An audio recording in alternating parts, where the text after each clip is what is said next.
Nearly 5 years after Dylan Redwine disappeared on a court-ordered visit during Thanksgiving, his father, Mark Redwine, is arrested and charged with murder. Well, hello there. It's me again, here to bring you up to speed on strange occurrences, true crime, conspiracy theories, etc. Before we jump into today's case, just a friendly reminder that hitting the subscribe button guarantees that you catch a new video each and every Monday, and bonus points that your support helps me out as well. Without further ado, let's get down to the real reason you're here, shall we? Dylan Nicholas Redwine was born on February 6th, 1999 in Durango, Colorado to his parents Elaine and Mark, who by this time had been married for 10 years. This wasn't the couple's first introduction to parenting. They'd had another son named Corey several years prior, and Mark had 2 children of his own from a previous marriage. As Dylan grew into your average teenage boy, his mother described him as sweet, funny, charismatic, and empathetic. He absolutely loved spending time with his friends, playing video games, and baseball. In 2007, Mark and Elaine came to the difficult decision to part ways after 18 years of marriage. Mark had been working as a truck driver for the duration of their marriage, and as you can probably imagine, it's not exactly an easy task to maintain a family when you're also out on the road so often. And the difficulties didn't ease up any when the decision to divorce was made. While ending a marriage or relationship is often a difficult and heartbreaking thing to do, especially for people who have been together for so long and built a life together, it's usually the right decision. Mark had been a truck driver for a very long time at this point, and it started to wear on the family dynamic. I can completely see where the rest of the family struggled with his absence, and I don't blame Elaine if she was feeling alone in partnership and parenthood. Surely the disconnect caused other issues that contributed to their split as well. Since Mark's unconventional work schedule had proven to be pretty detrimental to his family life, it's really no surprise that Elaine was granted full custody of their children, and with that, she took the children and relocated about 6 hours away to Colorado Springs. I can't even really blame Elaine because the family's home in Durango was located in a very rural area, away from society pretty much, and so once the marriage was over, Elaine really had no reason to continue settling or sitting in the middle of nowhere. Still, according to the custody agreement between the two, the boys Dylan and Corey were to fly out and visit their father a few times per year when he wasn't working. The only problem was that Dylan never really wanted to go visit his dad. Their father-son relationship was never that strong to begin with, considering Mark was away from home so often, and on top of that, Dylan just really wasn't a fan of how Mark conducted himself and treated Elaine during the divorce. The times he would come to visit, Mark would regularly talk bad about Elaine. Despite Mark's career being the sort of catalyst for their marriage issues, Mark felt like his family was being taken away from him unfairly because, after all, he was going to work to provide for them. This caused Mark to become very angry and hostile towards Elaine, but once everything was finalized and she took the boys to Colorado Springs, he no longer had the ability to take out his anger on her. When Dylan and Corey would fly back to Durango for their court-ordered visits, they felt like their father would direct his negative feelings towards their mother onto them instead. And you know, if the whole point of visiting your dad is to maintain that parental connection, but he's being passive aggressive towards you, you're probably not going to want to be in his presence very often. Mark's demeanor during these visits would often lead to a ton of unnecessary drama and stress, to the point where Dylan would make plans to sleep over at his friend's house rather than be around Mark. But no matter how much he didn't want to lay his eyes on his own dad, the court system made the rules and he had to go. On November 18th, 2012, Thanksgiving was right around the corner, and unfortunately for Dylan, so was a scheduled visitation in Durango. By this time, Corey was no longer required to visit since he had turned 18 and he could legally make his own choices. So understandably, he chose not to be around his dad, which left Dylan to brave the trip on his own. Being that he didn't want to go in the first place, compiled with the fact that his brother wouldn't be there to make the experience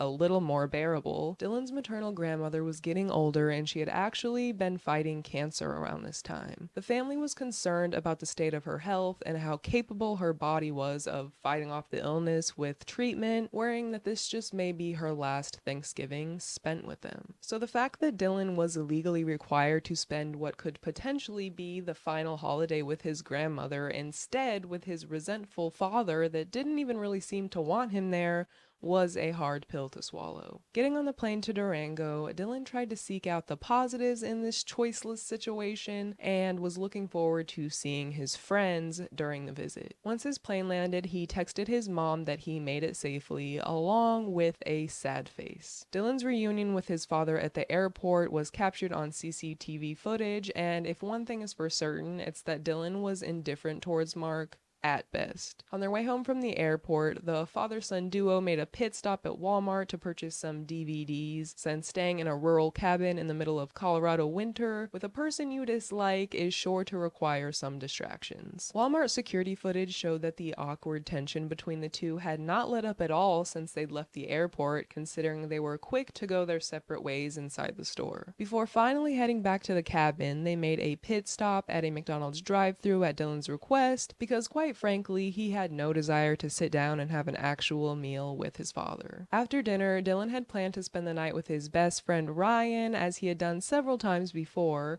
but Mark told him no. Dylan texted Ryan that instead he would come over bright and early at 6:30 a.m. the following morning. The fact that this is his first night with his dad and he's already rearing to get away from him says a lot, especially considering the fact that Dylan was on a holiday break from school. I don't know about you guys, but the last thing I wanted to do as a kid, or let's be honest, even now, is wake up early, especially when it's unnecessary. This was actually the last recorded communication that anyone had with Dylan, and it was later found that his phone was shut off at 9:46 p.m. In the early morning hours of November 19th, one of Mark's neighbors noted that his porch light outside his front door was on, but then a few hours later it had been shut off despite it still being dark outside. This led them to believe that somebody had been in or out of the house around 2 a.m. The next morning, Ryan woke up at the crack of dawn in preparation to finally reunite with his good old pal, but Dylan never showed up. At first, Ryan assumed he was running a little late, or maybe he slept in, so at 6:46 he sent a text to check in and see what was happening, but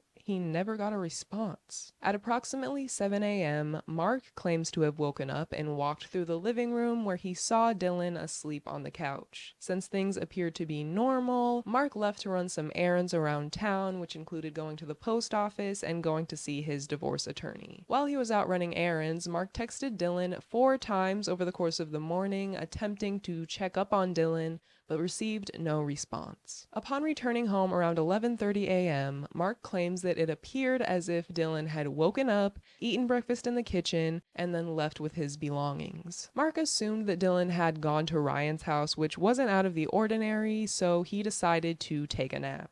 I get that Mark and Dylan didn't have the greatest relationship, but I just feel like it's odd that after not getting any sort of text back from his son, Mark didn't decide to dig any further at this point. And not only that, but he's your son and you're supposed to be keeping an eye on him and spending time with him according to the court's order. But anyways, that is not what happened, so let's continue on with what did. When Mark woke up several hours later at 3 p.m., Dylan was still yet to be seen or heard from. When Mark tried contacting the parents of Dylan's friends, none of them had seen or heard from him recently, despite his friends trying to text and call him. Mark then calls Elaine to ask her if she knows where Dylan is. You know, probably not a question you want to be asked by the person who is hours away and supposed to be responsible for your child's well-being. Like, sir, what do you mean you don't know where your son's at? Elaine asked if Mark and Dylan had gotten into a fight recently, since that wasn't really out of the realm of possibility, but Mark denied any tension between the two. Elaine was getting increasingly worried by the second because not only had her ex-husband lost track of their 13-year-old, but she knew that if Dylan had just gone to a friend's house for a little while,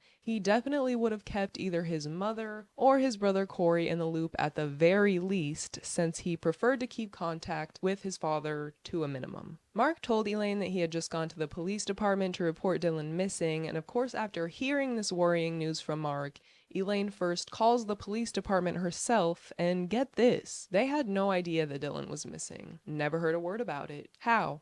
Just How? So Elaine, her husband Mike, and her older son Corey jump into the car and make the 6-hour drive to Durango. Once they arrived around 2 a.m., they went straight to the sheriff's office to do their due diligence, since at this point it seemed like Mark couldn't even do the bare minimum. Apparently Mark did end up filing a report, but it wasn't until after he had told Elaine that he'd already done so. Very strange. After leaving the police department, Elaine, Mike, and Corey joined law enforcement in their search efforts for Dylan. In fact, once word got around about Dylan's disappearance, hundreds of people came from miles and miles away to volunteer in the search. Even trekking through the rugged terrain, steep cliffs, and freezing temps of the Colorado winter, there was thankfully a lot of support from the community, which helped make things just a tiny bit easier for the family. They started independent searches, posted missing persons flyers around the area, and created social media pages to spread awareness about Dylan's disappearance. But something that rubbed many people the wrong way was the fact that Mark was not at all putting in the same effort and dedication towards finding his own son. If that's not the most suspicious thing, like, I don't want to spoil anything, but I'm sure you can see where this is going. I just don't understand why people who have something to hide are so terrible at hiding it. Like, you had one job. But, you know, for justice's sake, let's just say I'm glad they're not the sharpest tools in the shed. Even when the search and rescue coordinator responsible for Dylan's case was searching at all hours of the day, and even sometimes after midnight, Mark would not come out of his house and lend a hand. He would go on the news and talk about how Dylan was his whole world and he would do anything to find him, anything but go out and look for him, apparently. He instead preferred to either stand on his porch with a cup of coffee and watch everyone else search, or just turn off all the lights in his house and go to bed instead of finding his missing son. And maybe,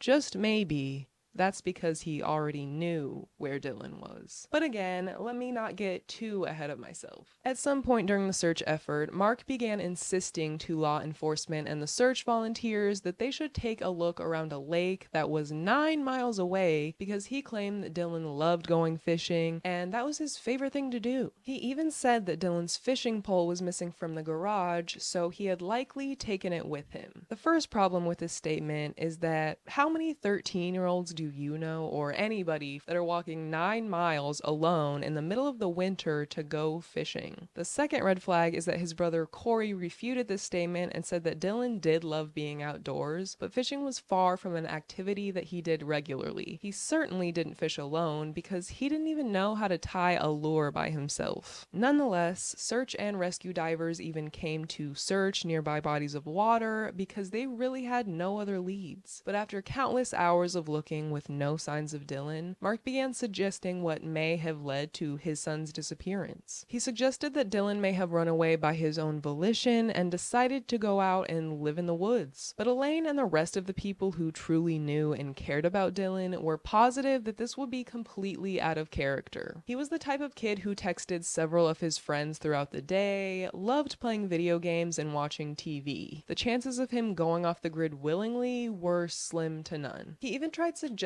that maybe a hunter accidentally shot and killed Dylan, or maybe a bear got him. Okay. To make matters even worse, during a vigil held for Dylan by the community, Mark stepped up to the podium and spoke about Dylan, but in the past tense. I want everybody to know how much I love that boy and how much I cared about him. He was such a wonderful boy. He meant everything. And unfortunately, his mom and I don't see eye to eye on things. And I wish that could change. Think about if one of your loved ones went missing, which I hope and pray that they don't, but hypothetically, if you were speaking about this person in any situation, you would likely believe, or at least hope, that they were still capable of being found alive, probably not automatically speaking about them as if they're already deceased. Unless you for sure knew. You see where I'm going with this. About a week later, with no signs of Dylan, the FBI was called in to assist in the investigation, Dylan, and one of the first things they did was interview Mark Redwine, since he was the last person to see Dylan, and probably also because he was looking very suspicious. In Mark's official statement to the FBI, he retold the timeline of events beginning from picking up his son at the airport on the 18th up until he was reported missing. An interesting part of Mark's statement described how there was a bit of awkwardness and tension at their initial reunion, but as they got home from McDonald's that evening, they started getting more comfortable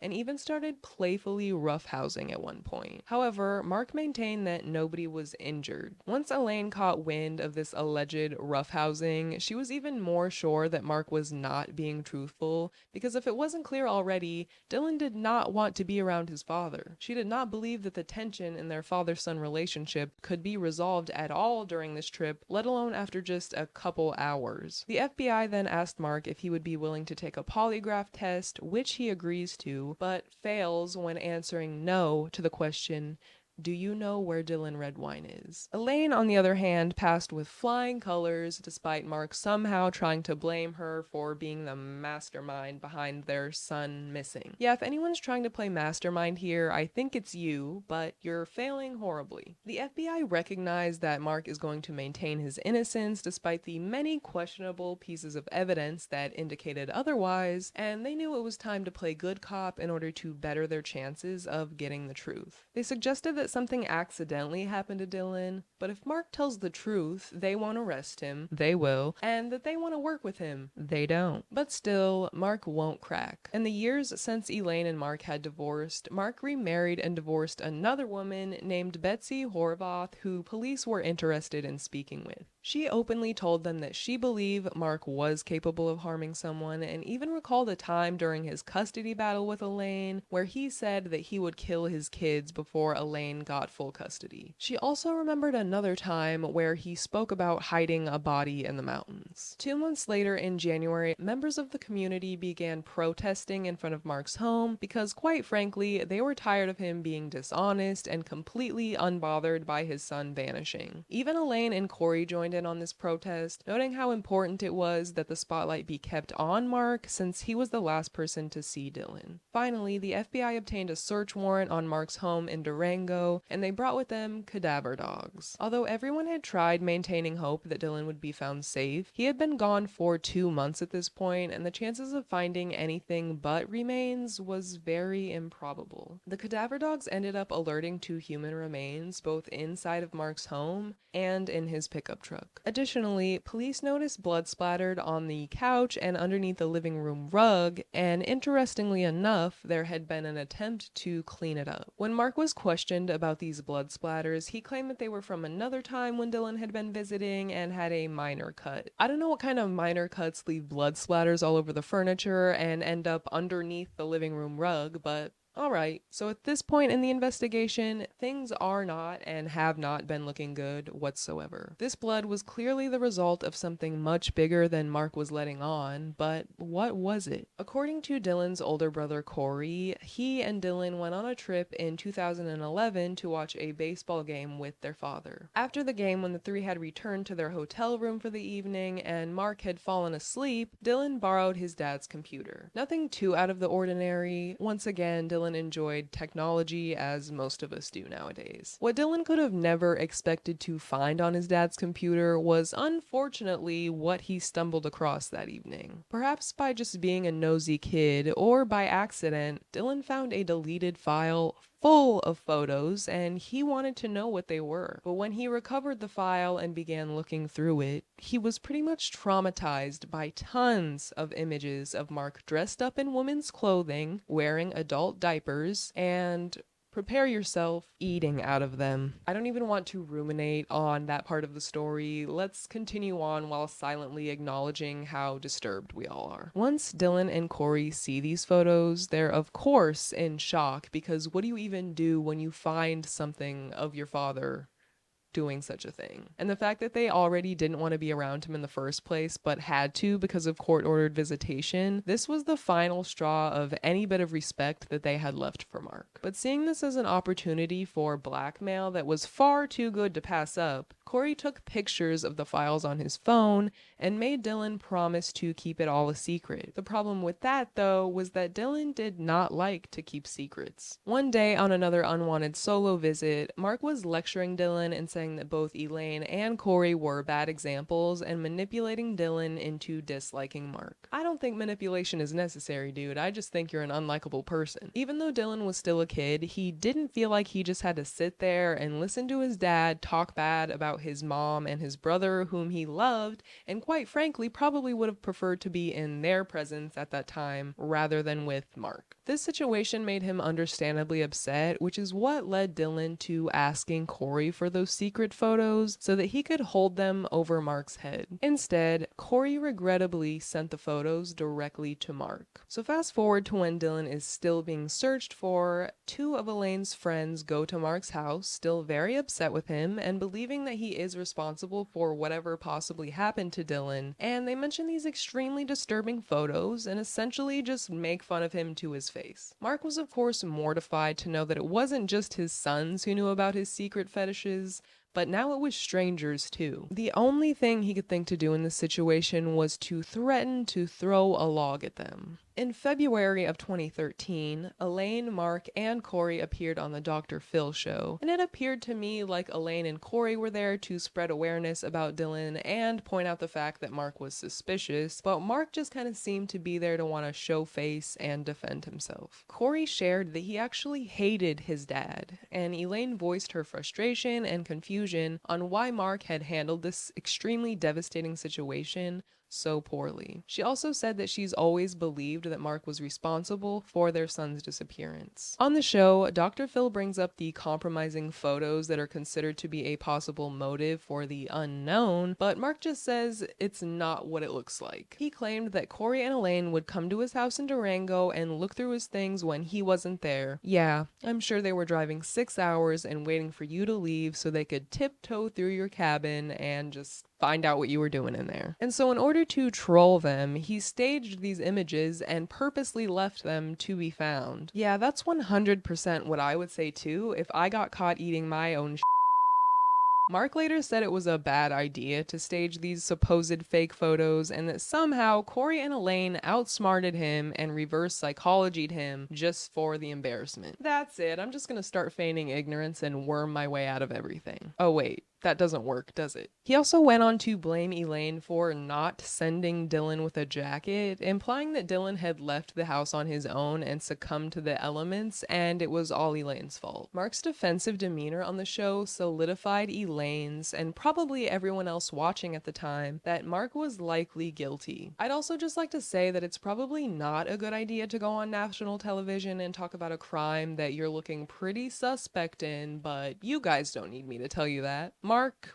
it's a little too late for you. Even with the motive of shame tied to these infamous photos, there was still not enough evidence for law enforcement to arrest Mark. As time crept on further and further into the winter, the weather continuously made it hard for anyone to continue searching for Dylan. But as soon as spring hit and eventually summer, the searches were back on. Mark contacts the police one day and tells them that he just so happened to be moving things around in his garage. Why was that, Mark? Why were you moving things around in your garage? And actually found Dylan's fishing pole, even though at the beginning of the investigation he claimed it was missing, and police never found it during any of their very thorough searches of the house. The fact that this whole fishing pole thing was basically the only evidence driving the entire investigation at the dam that was like 9 miles away, just for Mark to turn around months later and be like, just kidding everyone, it was here all along, even though it clearly wasn't, is red flag about number 5,000. In June, Elaine's husband Mike went on to aid police in a search of nearby Middle Mountain, which also included ATVs, search dogs, and people on horseback working diligently for 4 entire days. Eventually, a size 7 Nike Air Jordan was found in the woods, which happened to match the same ones that Dylan was seen wearing in the security footage in Walmart shortly after his arrival to Durango. Not long after, a search dog located located 2 human bones nearby, and investigator Tonya Galbraith of the La Plata County Sheriff's Office found another. She contacted Mark after these groundbreaking discoveries and was immediately met with insults from Mark, telling her that she wasn't capable of working on Dylan's case because she was a woman. He also stated that finding some of Dylan's remains somehow didn't equate to finding him. One of Mark's sons, named Brandon, from a prior marriage, eventually told police that Mark had spoken to him about Dylan never being legally declared dead,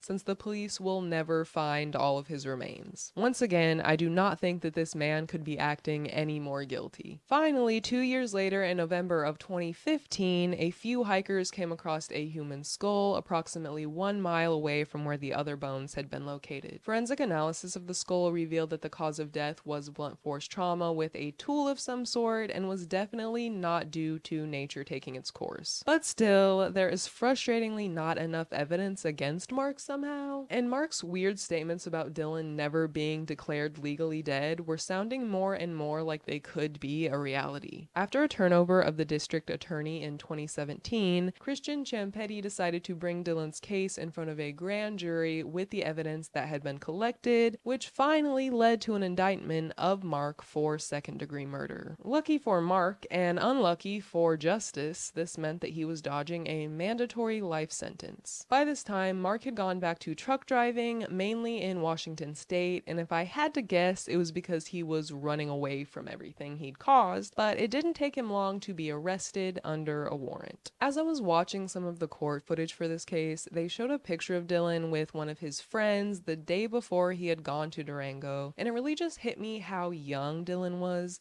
and the fact that he was just a child. Like, how could a person do such a horrible thing, especially to their own son? In court, Corey admitted that deep down he still did have love for his dad, but that didn't mean he didn't think his dad was guilty. The prosecution made a replica of Mark's living room inside the courtroom using the actual evidence from the crime scene. Unfortunately, the blood splatter found on the furniture could not prove to be connected to Dylan's death, since he did used to live there and had been required to visit over the years several times. They couldn't determine how long the blood had been there, since it was dried by the time that they had searched the house. Still, the prosecution believed that Mark killed Dylan in the living room and then spread his remains around the woods late on November 18th into the early morning hours of November 19th. Throughout the trial, when people were showing pictures and talking about the horrible graphic details of his son's death, Mark was completely emotionless. Even the judge pointed out how little remorse Mark showed and stated that he needed to be removed from society in order to protect the community. Imagine becoming a judge just to give people the most legally valid roast of their lifetime just before they get what they deserve. Or in this case, less than they deserve in my opinion, but still. Finally, in July of 2021, Mark was found guilty of second-degree murder of his son Dylan Redwine and sentenced to 48 years in prison with 5 years of parole. It actually took about 3 months between his conviction and sentencing because Mark's attorney was actually arrested for domestic violence, and then there were COVID delays and even a mistrial thrown in there. That is quite the combo of things to happen if you ask me. Mark's unforgivable actions towards his son in efforts to save face are so horrifying, and the sad truth is that so often kids are forced to be around their parents by the court system, even when it may not be in their best interest. Especially in cases like this where Dylan was 13 years old. He was still a kid, of course, but he had enough self-agency to know whether or not he felt comfortable around somebody, and I think children even much younger than 13 are able to pick up on that. Just because somebody's a parent doesn't mean they can't be a danger to their child. And on top of that, none of Mark's kids have ever wanted anything to do with him. It seems like he is the common denominator and the problem here. And as far as these compromising photos of Mark, I'm generally a part of the do whatever you want as long as you're not hurting anybody camp, but I'm pretty sure eating feces is pretty harmful, is it not? You know, but considering the type of person Mark seems to be, it looks like maybe he was just giving himself a taste of what he deserved. With that, we've just about reached the end of today's video, and as always, I would love for you guys guys to leave any comments down below regarding the case or any future recommendations for topics you'd like me to cover. Quick little side note if anybody even noticed or cares, but I wanted to apologize for missing last week's upload. I've been trying my best to keep up with this channel while also maintaining some things in my personal life, but things get a little crazy sometimes, and I didn't want to rush putting out content that I'm not happy with just for the sake of posting. We want quality around here. I want to thank you so much for watching, and I will see you in the next one. Bye!